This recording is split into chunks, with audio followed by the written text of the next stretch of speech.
Newsfirst Newsline with Faraz Shaukat Ali. Good morning and a very warm welcome to Newsline, live from the Newsfirst studios in Dawson Street in Colombo. And joining Newsline this morning is the eminent legal personality, Mr. Gomin Dasri. Very good morning to you. Good morning. I think you overrated me, but nevertheless, it's a pleasure to have a dialogue with you. Thank you very much for being on Newsline. We do appreciate your time.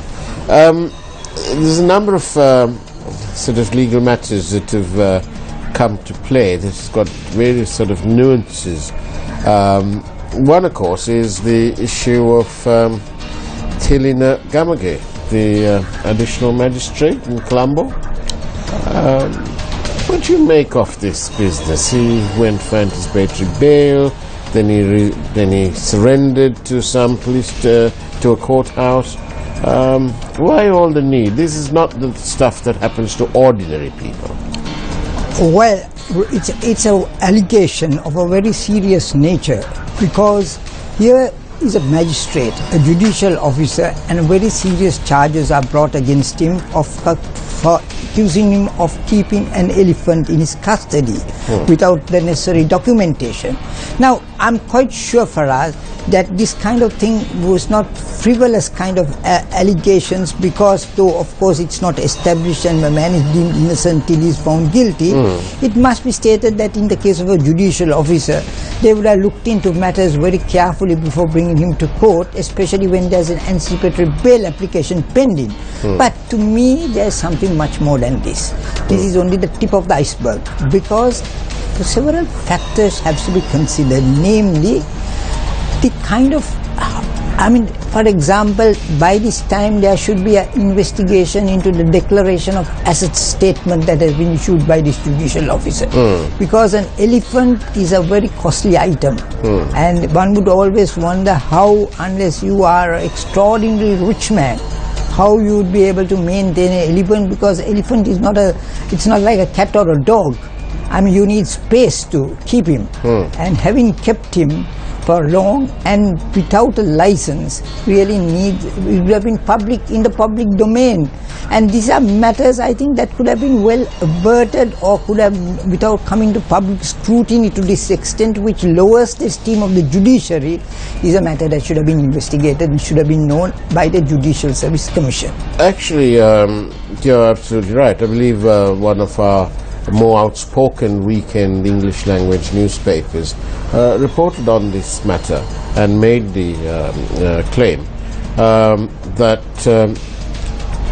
there was a sort of lopsided attempt by this magistrate to have an elephant which was not properly documented, and nothing was done at the time. And it is only after this sort of Palane government have arrived that these matters have been looked into. Now, as you would see, the judicial officers have a disciplinary panel of their own in the Judicial Service Commission. They are independent. Now, I think the whole fault is today the Judicial Services Commission is inactive. If they probe, if they are activists, if they do the needful, I think the judiciary would be very much a cleaner and more hygienic surroundings, more hygienic surroundings. But sadly, it is very often the judiciary itself that gets into disrepute because of the inaction on the part of the Judicial Service Commission. If I may give you one illustration. If you remember the Shirani Bandaranaike case, this is a matter I have come out publicly several times. I will just repeat it. That is, the fault was really made by the Judicial Service Commission. If you remember, Mahinda Rajapaksa, who was the president, was also the finance minister. He invited the Judicial Service Commission to have a discussion with him because in the budget he was intending to raise the salaries of the judges, which is a very good thing, because today the judiciary is very much better, the kind of people, the intake, because of Mr. Premadas and Mr. Mahinda Rajapaksa, who have contributed greatly to enhance their salaries. Now, in that background, what did the Judicial Service Commission do? They refused to come and meet him, on the basis that it is political interference. Now what is worse, that I can understand if it was privately done, but there is background. This was a time when the Chief Justice's husband was, certain allegations were made against him, very specific allegations, and he had to withdraw from the National Savings Bank. Furthermore, they made this public, they made a public declaration. Now that brought Sri Lanka into further disrepute in the international circuit, because it was stated that this was an attempt by Mahinda Rajapaksa to interfere with the judiciary. No, it was for the purpose of having to know the stand of the Judicial Service Commission on the enhancement of the salaries of the judges. So now this is very stupid behavior. This was the cause, the original cause for the downfall of Sirani Bandaranaike. I dare say the inquiry was a mock inquiry in Parliament. But the fact of the matter is we have an inactive, inefficient Judicial Service Commission. I say that openly because it holds three of the most senior judges.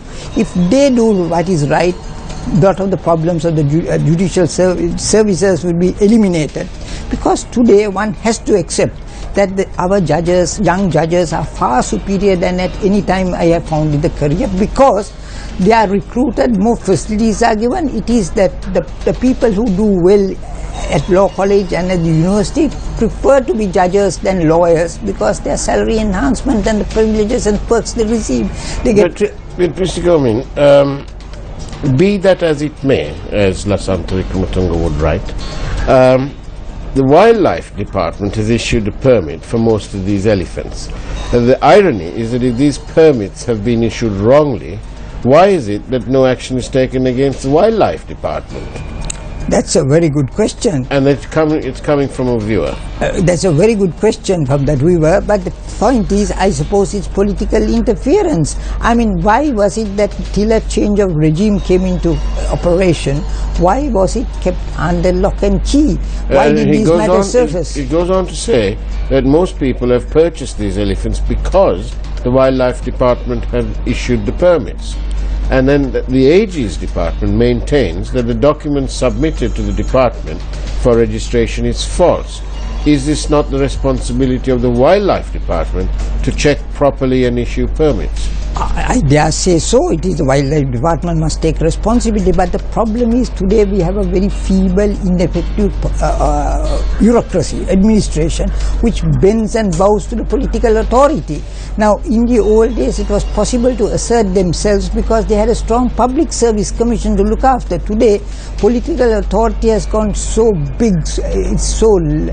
their powers are enormous that they are able to cow down the Judicial Service Commission, the Public Service Commission. Everybody is politicians' favourites in positions. They also, I think this viewer probably owns an elephant because he seems to know. How can a person be prosecuted for purchasing an elephant with a valid permit issued by the department? How does one know what has taken place in the past? So I think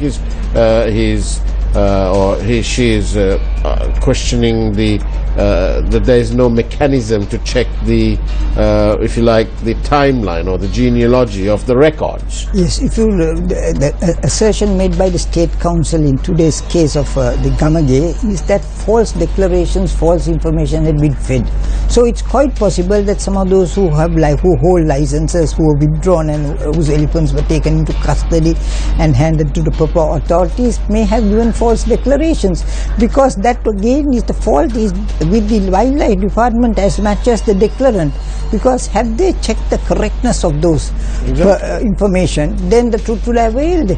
I mean, this is the trouble today, whether it is any authority, people lose confidence. So as I said, this is the tip of the iceberg. This should lead to a greater transparency issues where... You've brought me nicely into my next topic, which is the matter of the JVP gentleman, Vijay Tahera, I think, who's involved in some sort of accident. But what caught my eye was not the fact that he crashed into a telecom pole and paid 17,400 rupees and all that business, but some of the papers reported that the police say that this MP was smelling of alcohol. Now that's not a charge to be smelling of alcohol, is it?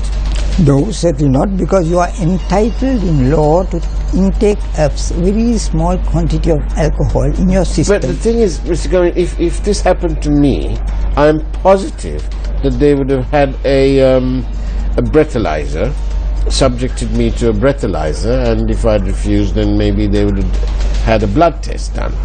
But the point is, you can't be charging people or presenting these things in court by saying, oh, well, he was smelling of alcohol. I think that was the doctor's report which they have adopted. That's what the newspapers seem to indicate. Yeah. And then if the doctor said he was smelling of liquor, it is the duty of the police to do the required test. They did not do so. But why do you think? Well, it could be very many reasons. I know Anwar Herat personally in the old days, very old days, when I used to appear for the JVP, especially the case where the North and East was severed. I knew Herat. He was not a boy who was drinking at that time, but then that's about 10-15 years ago. A lot of things have happened. So, but frankly, I don't believe he would have been drunk. But the fact is, there are two interesting issues to me in this. One is, why did the police not press him to a breathalyzer test? Because they knew the case would then crash. Was that the privilege that was offered to a parliamentarian, or was it once again total negligence by state authorities? The second question is even more serious. If you and I were subject to this kind of situation, would we have got instant justice? Now the case is over. On day one it's reported, day two the case is over, the JVP holds press conferences and tries to make the maximum out of this, tries to make Anwar Herat a hero. I mean, I'm not saying he's a villain by any means, I like him very much, but still, if an ordinary man was in this position for us, would they have enjoyed all these privileges of getting there have been many postponements. Acquittal, mind you, acquittal on the next day. I mean, the next day it comes up so rapidly. Now, that makes it very suspicious. That is why I'm So it also means that where there's a will, there's a way. Well, to me it's discrimination. There's one set of rules for the rulers, another set of rules for the ordinary people. I mean, the justice is not coming out clean, and there is no equality before the law. Indeed, because 7 years on, we have a situation where we're going to have to call them the forgotten victims. These include people like Lasantha Wickrematunge, Keith Noya. What's happened? I mean, it's 7 years since Lasantha was unlawfully killed. Lasantha is, to me, Lasantha's death personally affects because he was one of my better juniors, and I think he learnt a lot of defamation with me. I learnt a lot from him also, because he had a sharp mind, and for us, actually, I think he developed a style which most media doesn't do, and which got him every time out of any difficult situation of defamation, because his articles always reflected both sides of the story.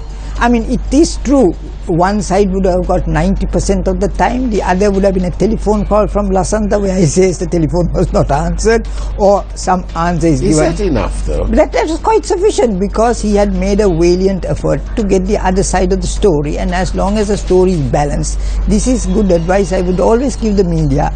Ask the other side the question and insert it in the same story, whatever space you're giving it. Now, Lasantha was a master at this game. Never could he be brought to, never would his newspapers have to pay for defamation, because any action would fail because of the fact that he gave both sides to narrate their versions, and that is in the public interest. That's a perfect defense. And as we head towards a break, I've got our producer. I think we'll take a break right now. Do stay tuned to Newsline. We'll be back after this short break. Don't go away.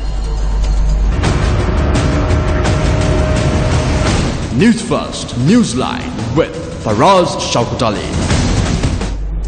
Welcome back to Newsline, live from the Newsfirst studios in Dawson Street in Colombo. And joining us, of course, is that eminent legal personality, Mr. Govind Dasri. Mr. Dasri, moving on, as our former Director of News, Shamir Rasuddin, now Director of Business Development, would say, what's going on with this information that has been leaked through a Freedom of Information application in the US, that the former Secretary of State, Hillary Clinton, now vying to be the next President of the United States, on the 9th of May 2009, around 7 days ahead of the victory against the LTT, had asked the IMF and the World Bank to block or delay facilities to Sri Lanka. What do you make of that? Interesting. I think we can relate that to the earlier two issues in this way. If you look at it, Hillary Clinton wanted to stop the flow of finance to the then government, which was on the verge of achieving a historic victory over terrorism.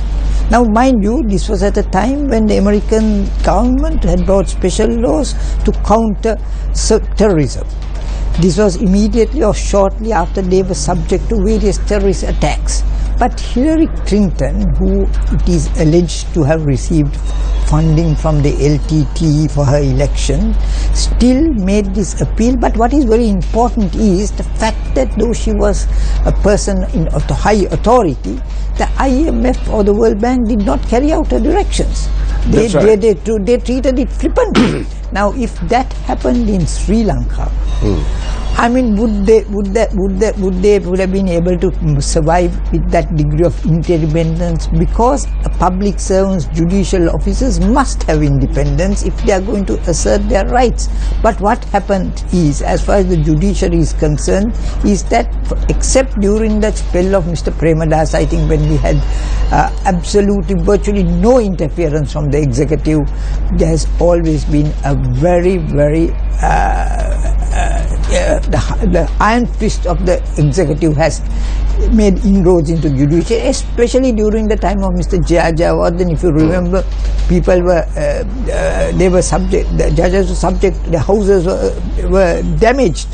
Now the fact is, here is Hillary Clinton giving instructions not followed, and what is very interesting is the fact that how does this information reach the public domain? The public becomes aware of it because of several times we have had leaks. If you remember, it was one individual from the state authority known as Deep Throat in the Watergate, who was responsible for the downfall of Nixon from presidency, led to impeachment. It would never have seen that kind of situation would never have developed if not for one insider informant and two very investigative independent journalists, yes, in this case Woodward and Bernstein. Yes. Now here once again it is a leak that originated it. Yes. Now we have WikiLeaks. Now WikiLeaks has given a lot of information. Yes. So American system with its Information Act does do some service, but still it is these whispering voices that have really set off a lot of things out. If you remember, I can't remember his name, even before that, there were a number of people who have leaked and then they had to seek asylum in other countries because the judicial system of America used to interfere with their right of disclosure. Now, disclosure has been very, very welcome, and all authorities, whether it is in America or in Sri Lanka, dislike it because a lot of politicians have many things to hide. Now, in this case, as you know, what happened, you know better, we may be able to explain to the viewers. Really what happened was Hillary Clinton was maintaining her own private news receiving system, which is not permitted when you are holding office. That's right. You must use the state machinery. She had a private or another email server operating from her residence in New York. And And on that, I believe the litigation was filed and action was, the judge made a declaration. Yes, an investigative journalist made an application under the America's Freedom of Information Act. Now, investigative journalism, he also succeeded, because I don't want to name the person, you probably know him too well.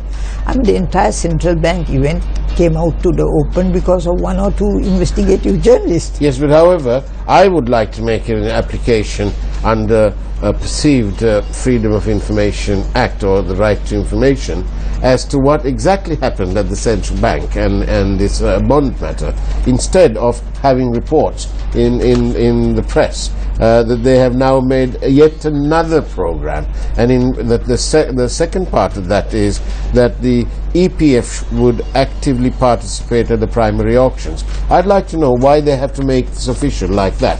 I mean, is it because the EPF have not been participating actively at the primary auctions and are instead buying on the secondary market? And why is that? That's a question that we need to know. To me, this has other repercussions also, Saukat. Now, in this way, look at Ranil Wickremesinghe, a gentleman who over the years has developed a reputation for high integrity. I mean, what this clearly shows is sometimes your friends can be worse than your adversaries in politics. They can make damaging statements that can be fatal to a politician. What happened? Ranil Wickremesinghe, who was known for his integrity, now has a question mark because of the kind of persons he appointed for the inquiry.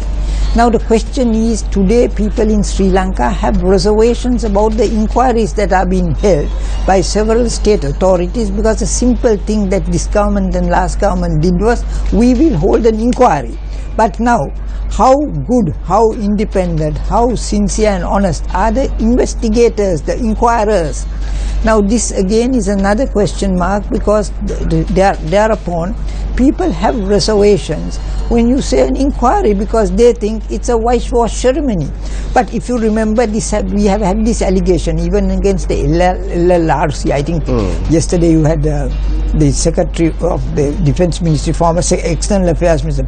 Palihakkar, in one of your programs, and he was one of them. The Attorney General was another, but still the various governments abroad, Western governments, made allegations it's a whitewash commission.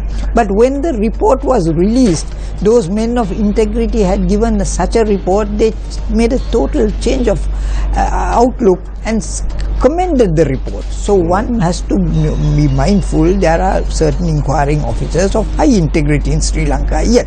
But the correct people, if appointed independent people, we will get proper reports. Then what did the government do? Did they implement the LRC report? They did in a very, very minute way. If they implemented it, and if the action plan that was supposed to have been presented by Lalit Wiratunga was in fact given to Hillary Clinton, we would not have to face all these war trials. But what happened is both governments, whether it is Ranil Wickremesinghe or Maitreya or Mahinda Rajapaksa, they did not do what is necessary at the proper time in the proper way. But just touching on this, because we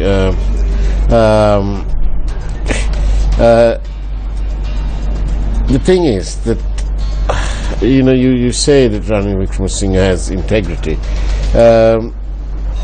If that's true, I said had integrity, right. Past tense. The UNP will not be held the way it's happening. There seems to be no integrity left at all now. No, that is why I said sometimes a friend can be more damaging than an adversary.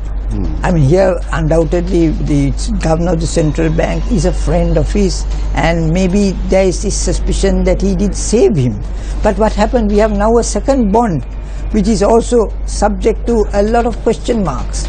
Well, there's a lot of talk in the market amongst the leaders that the Employees Provident Fund, the EPF, have been purchasing on the secondary market as opposed at the primary auctions, which is decidedly odd for somebody who's already got the facility to do that. But also, Shaukat, I think also the EPF and the ETF are in perilous situations financially, because they have been, even during last government, they used to enter the market and buy. There was a suspicion that they were not buying what is best for the contributors.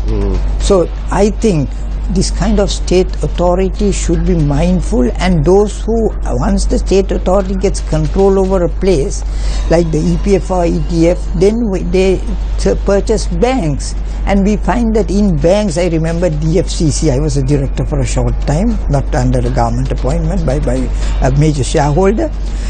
I found that there was a lot of interference by state authority, because the EPF funds, which were ones of the workmen, were being utilized, and without playing a passive role, they played a very aggressive role in the whole banking system by the last government and its central bank. So I think I blame the central bank of the present government and the last government. It's only a question of a difference in degree.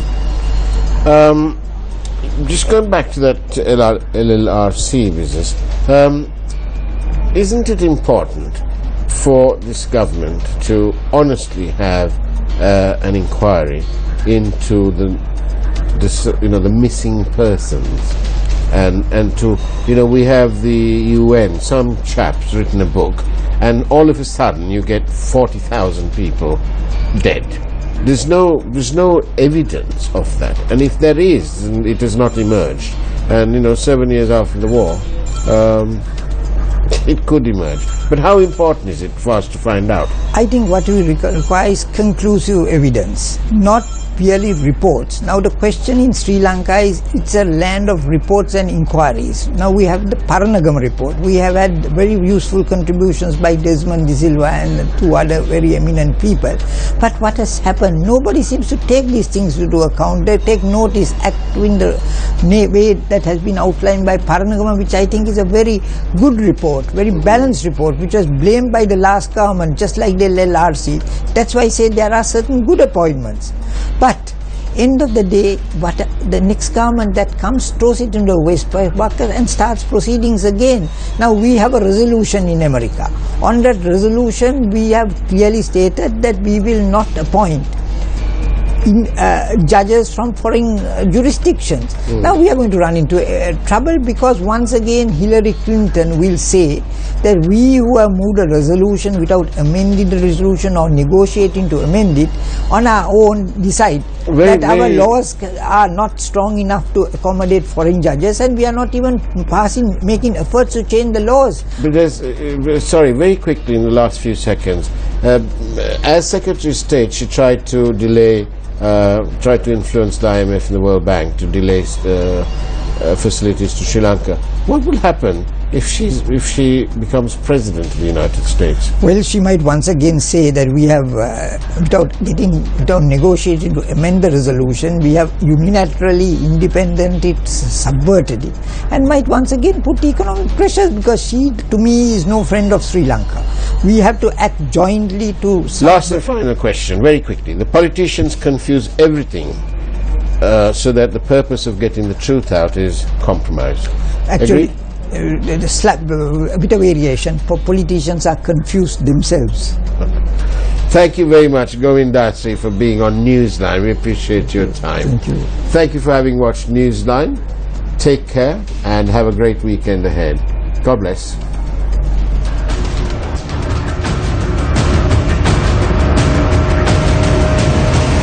Newsfirst, Newsline with Faraz Shaukat Ali.